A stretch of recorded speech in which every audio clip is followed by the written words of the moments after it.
Welcome to In My Experience, the Downfall of People Pleasing. So, if you've heard the last few episodes, or really I should say in general, I have a people pleasing problem. And my mother was a people pleaser. My grandmother I come from a long lineage of women that could just people please. And I think some of their bitterness and their anger, including my own, comes from the fact that no matter how much we hear about the pitfalls of people pleasing, maybe I should call the episode that.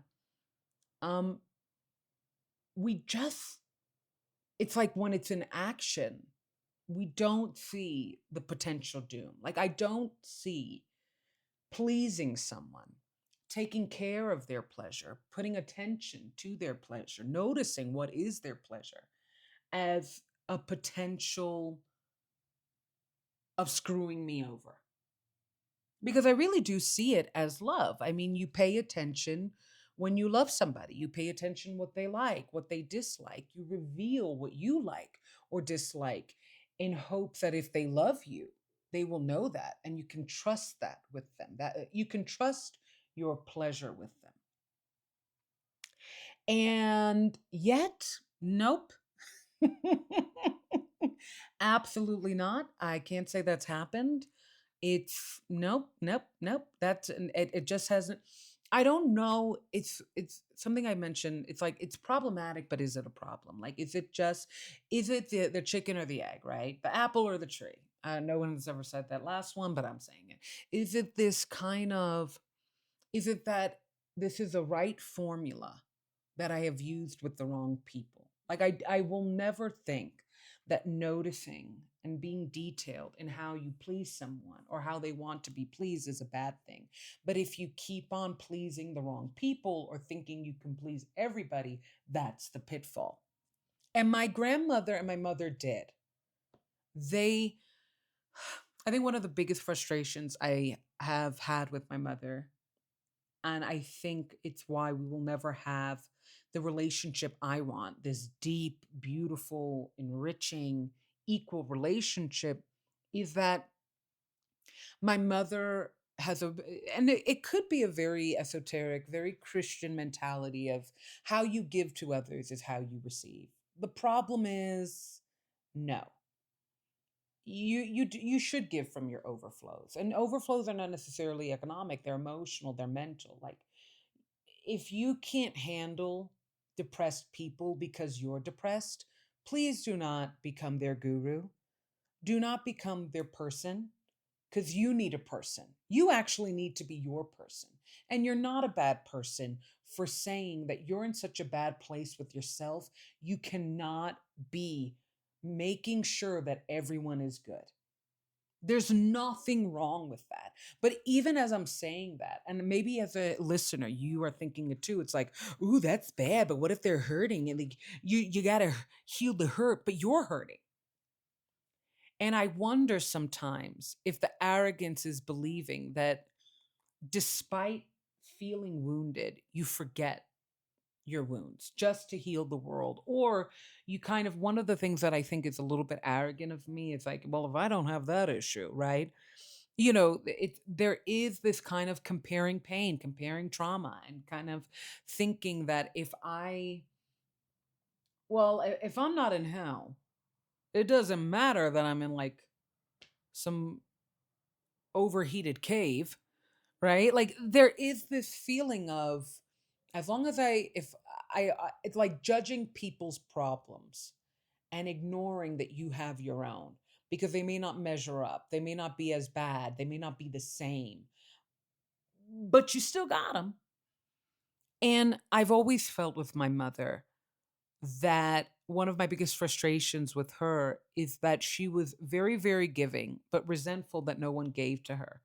And she really looked to me to give to her and heal her in ways that she didn't do for herself, but also continued to get wounded by. In the sense of, if I feel everybody uses me, then why do I consistently put myself in the position of being used?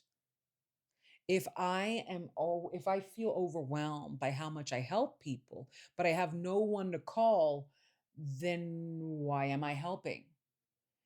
And I inherited my mother's wounds. I inherited her insecurities. I inherited her battles. I became her warrior, her healer. And sometimes I feel her resentment towards me as a daughter is the same that my grandmother shared with her. And it's this kind of, I made my child, when we define children as unconditional love, we we always tie it more towards the parent because it is a love that, unfortunately my father didn't feel.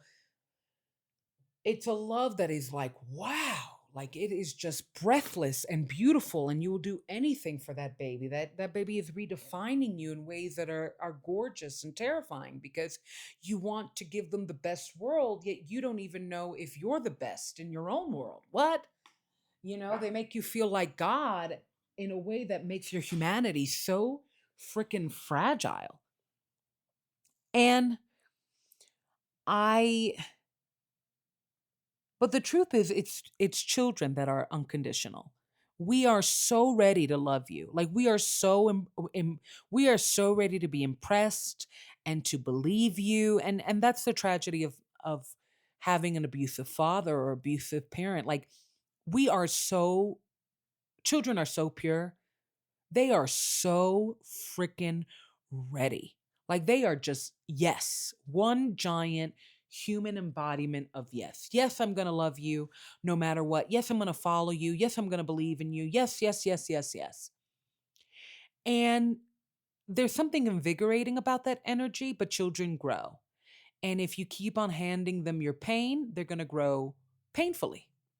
And that purity that you once exalted is going to gray a little bit.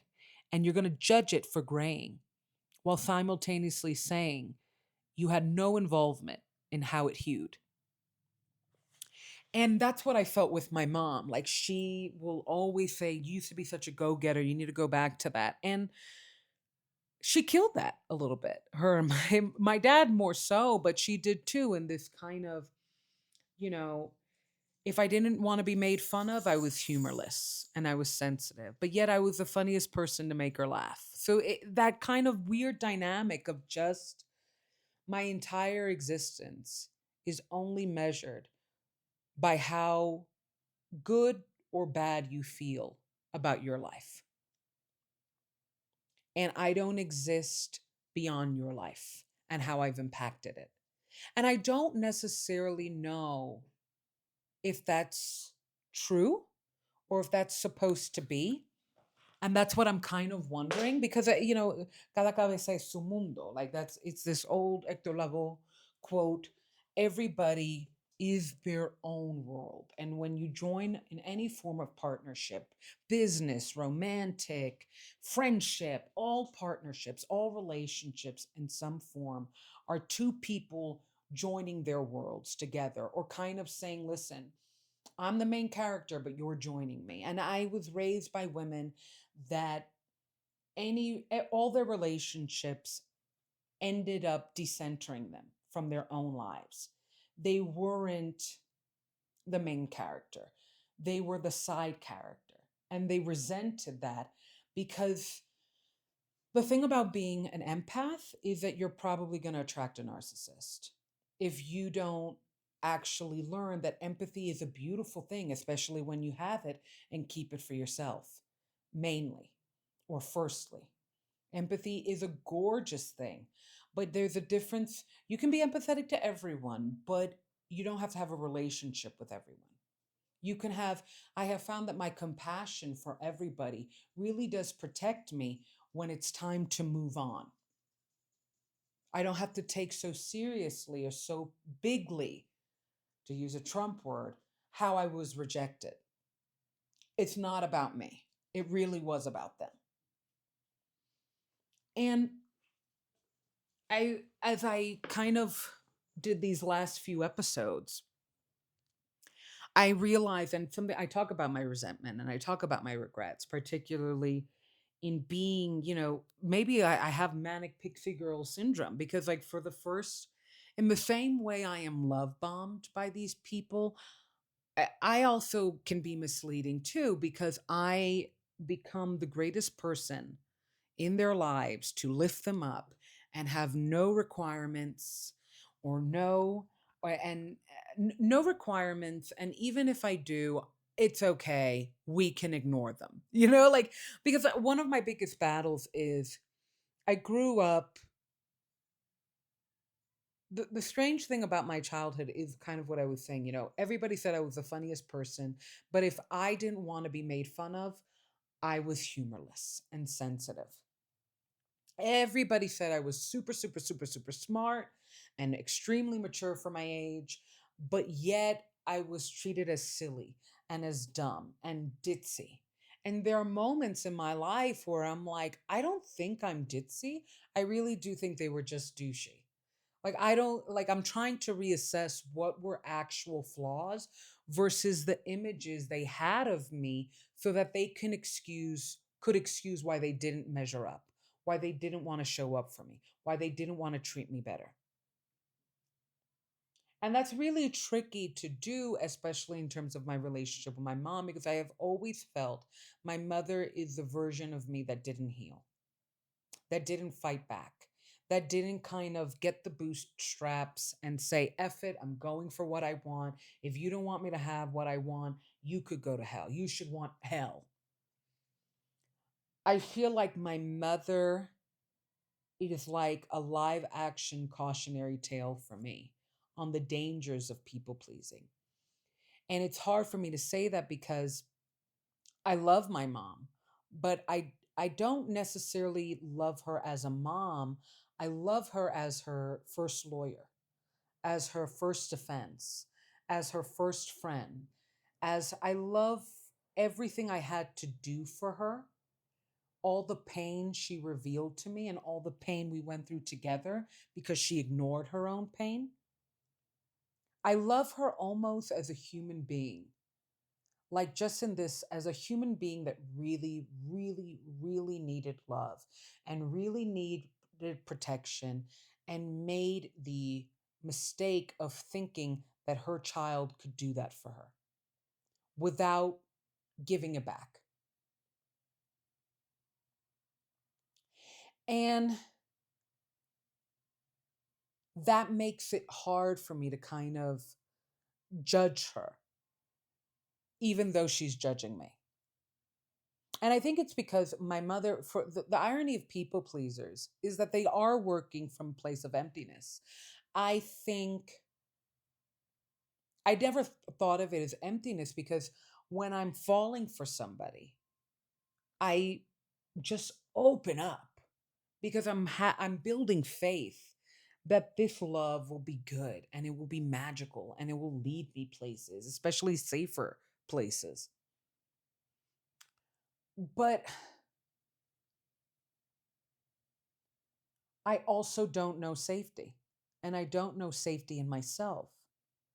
So that's where I think it's like I'm using this method without any definition, any prior examples, any it's it's hard to describe. It's like I'm trying to do a scientific experiment, but I've never even opened a science textbook. I don't even know what it is. What is science? It's kind of like that. That's why I say it could be problematic, but is it a problem? And my mother always saw me as an extension of her, which is why I hated how badly she treated herself because she treated me badly. It was kind of like if the self-loathing transferred into kind of irrational thoughts about me. Like the way she resented herself, she swore I resented her. The way she thought she was always doing wrong, I was always doing wrong. And I couldn't make her aware of that because my mother's Achilles heel is thinking that she's the smartest person to get used, the the happiest person to feel isolated. Like it's those weird kind of I in my head I could live in two houses without traveling between them. That kind of dynamic. And my mother became like her mother, which is why daddy recovery is kind of preventative too. I don't want that. I don't want to become my mom. I want to become me. And I think, especially in Latino households, part of the ego, which is driven by pain, is that I somehow am the best survivor. I've gone through things, and you should follow me. I want you to do better than me, but not that better. And I think it boils down to people pleasing.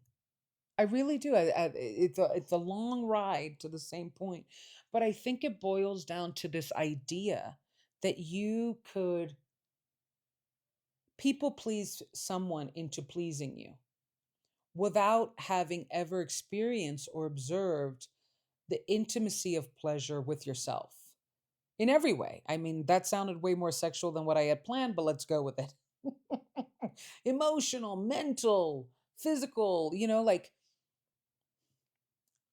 I think what's really rough about being in a household that treated you like an adult is that if it's treating you like an adult, it means you are handling adult issues and you are being asked to behave like an adult. And pleasure is kind of like your inner child. Pleasure is so childlike and silly and beautiful and young and zesty. And those are things that I felt my childhood was taken from me, particularly because of my dad and my mother's idea that it's almost like we could kind him out of his evil. Because that was my mother's real, genuine belief. We can outkind his malice. And there's just no way. There's just no way. Because we're two different energies. He's malicious, we are kind. He's evil, we're good. Like you're not going to out good evil into submission, especially when your definition of empathy doesn't have any level of self protection. It's just something you give, give, give, give, but you don't hold for yourself. Because when you hold it for yourself, you protect yourself. And when you protect yourself, you realize this person is only danger. And that was one of the things that made my father such a good con man, I see in perspective, is that he understood. You always hear, it's like they see that a person is light, but they don't acknowledge their light. And my mother didn't acknowledge her light. They see you are the kindest person to have deep wounds. And you are so numb to your wounds, you don't see they're putting their knife in it just so you could bleed kindness into them. And I don't know what my mother feels about people pleasing or pleasure. What I have felt in watching her and in being her in many ways is that it almost it's made me cold, that concept of people pleasing, as and thinking that remembering and holding and embodying the details of how other people are pleased is somehow going to transfer to genuine love. Because it's not just about other people, it's about your people. And I want to be kind, I want to stay soft, but I think what right now what I'm trying to assess is I want to be soft with everybody because that's my nature, but I want to have better selectivity and intuition and assessment over who I can get softer with. Like I do want to be friendly and I do want to be loving and I want to be funny and cool with everybody. But who I can feel warm with and be warmer to, because it really is not having such low standards in terms of opening up, having a guard, keeping things to yourself, gatekeeping a little bit. And I want so you can see who's worth you really opening up to. And my mother was very open. If you she is the type of person, if you don't have a shirt on your back, she will give you her shirt and then you'll leave. I think I put a perfect example. She's somebody, if you're hungry, she will give you her last piece of fruit. And then if you go off and turn that fruit into a fruit farm and never thank her, or at least ship her some strawberries, she will resent it. And you could judge her and say, well, then that's not really altruistic. But the problem is when your love is in the form of service and you are a woman, so you are trained sociologically to stay in a service mentality, that bitterness is inevitable because that bitterness is going to be taken advantage of. And we can't act like there isn't a promise of provision. You help me, I help you. We can't act like there's some level of reciprocity because the whole point of male female dynamics is the irony of male female dynamics is women are defined as the most emotionally uncontrollable, unstable beings to oddly have to handle and maintain the emotional and mental stability of their households. It's like, well, what? In exchange, the man will materially provide for said household. And it's like, and if you think we're not working in that dynamic, I love you. I love you for thinking that because it's stupid. History is repetitive, and what I have found with history, why it is repetitive, is that we reshape wounds. We don't actually heal them. We don't do surgery. We just kind of cover them up. It's like a groundhog coming out of different holes. Like we don't just plug the damn hole. And we're angry at each other for failing. How could you put your emotional mental stability on me? You want me to materially take care of a household? Do you know how expensive life is? Let alone if you want a fun life. That's really expensive. It's a lot of unrealistic pressures on both ends. The difference is, you know, when you are oppressed, there is an expectation. Your definition is inhumane, but your expectation is to be overly humane. And that's the grand irony. You are expected to be a savage. You are defined as a savage, but expected to be a saint. And that's just weird. And that's how people pleasing happens. Damn, that got deep. Check out daddyrecovery.com. Check out theinterviewsatall.com. Check out Hardin on all music platforms.